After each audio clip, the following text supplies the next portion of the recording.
Hoy, tuloy ko pa ba? Depende sa'yo kung kaya mo pa.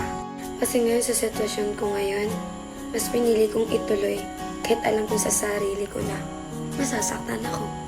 Depende lang din yun sa mga tao. Huwag niyo akong i-bash. Huwag niyo akong i-bash. Sabihin niyo sa akin, marupok ako, marupok tayo. Pero, ang hirap kasi maghanap ng lalaki. As in. Sasabihin niyo, oo nga, ang hirap maghanap ng lalaki. Ba't ka pa mag-aano sa kanya na alam mo naman sa sarili mo na hindi ka na, ikaw yung nagbibig palagi sa kanya. Iba kasi ako eh. Kapag mahal ko, maghahabol ako. Kapag mahal ko, iiyakan ko.